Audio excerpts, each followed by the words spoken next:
Um capítulo muito interessante da história de Piquet sobre o aspecto folclórico. Piquet é muito rico em tradições, em folclore, em lendas, né?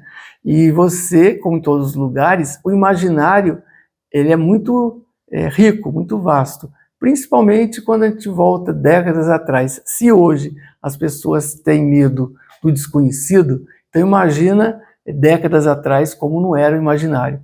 Uma das lendas, uma das coisas que eles contam é da Dama de Branco, ou de uma fantasma de uma mulher que eles encontravam em determinadas esquinas, então qualquer sombra amedrontava.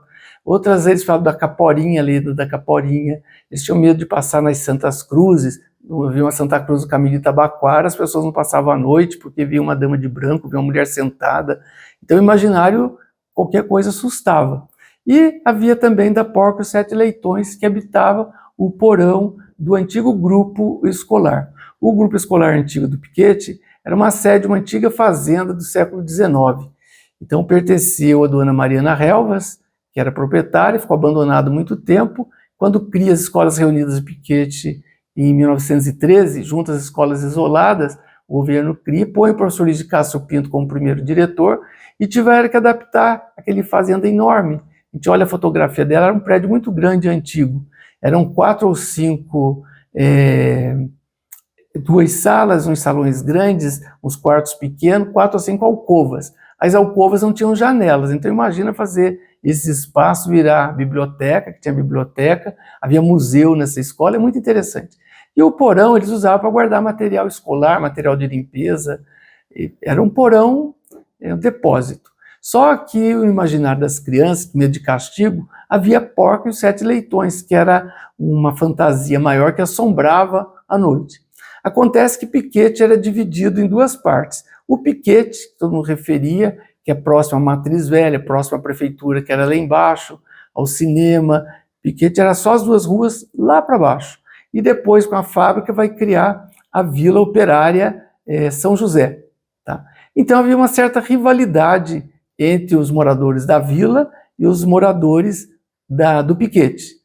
E o que acontecia? O jornal era melhor o do Piquet. A vila, então, tratou de fazer um jornal também. A piedade dos piquetenses era maior que a piedade dos vilenses. Então, até dentro da religião, eles disputavam, né? A congregação mariana de baixo tinha mais fé do que a de cima, então eles queriam mostrar. Então, dentro dessa brincadeira que era saudável, mas fazia parte do dia a dia, do cotidiano deles, dentro desse folclore, é muito interessante contar esse fato. Criou-se um jornal Piquet na década de 20, né? O Sentinela. Então, seu Juca Ribeiro, neto do Coronel Zé Mariano, cria esse jornal. Ele foi professor depois do grupo antigo, professor Juca. Muitos antigos foram alunos dele. E cria-se o seu Juca Ribeiro um jornal, que depois muda de nome em 30. O pessoal da vila, não podendo ficar indiferente, cria também um jornal, O Vilense, também nos anos 20. Acontece que havia só uma gráfica, que era lá no Piquet. E como eles faziam muito serviço, tanto para Piquet quanto para Lorena, a gráfica, eles arrumaram do proprietário que rodasse o jornal. Então foram uns 5 rapazes, pessoal novos, adolescentes, aqui da Vila São José, que foram criar esse jornal. Então fizeram um acordo, olha, nós rodamos o jornal de vocês, mas tem que ser só à noite, determinados dias, que a gente tem outros trabalhos, uma folga, a gente coloca e vocês vão lá, tá bom. Acontece que eles, para ir à noite lá, a cidade não tinha luz própria, era tudo escuro. Então você imagina sair no escuro e bater lá embaixo. E tinha que passar em frente ao grupo velho, onde havia Porca com 7 Leitões.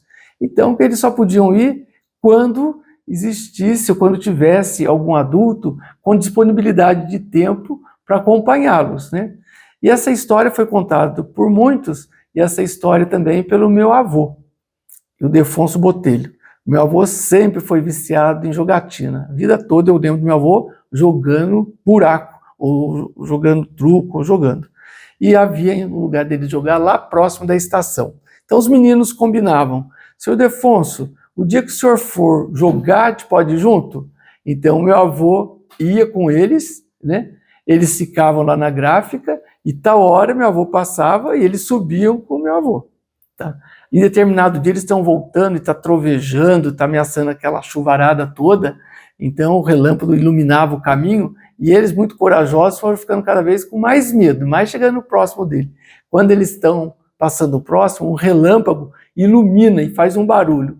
Há uma disparada total, porque eles tinham certeza que tinham aberto o portão do porão e tinha escapado a porca com os 7 leitões. E isso, então, ficou muito tempo como piada e mostrando a coragem deles que queriam lá fazer, e deixaram um período de fazer o jornal, né?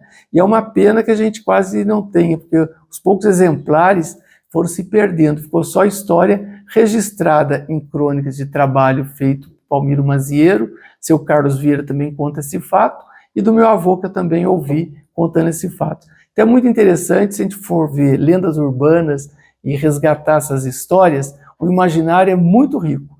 Então tem muitas e muitas histórias para ser contada. Aos poucos a gente pode estar trazendo ou tentando levantar essas histórias que estão no imaginário e assombraram muitas e muitas crianças. E até adultos. Muitos também se assombravam com essas histórias. É isso aí.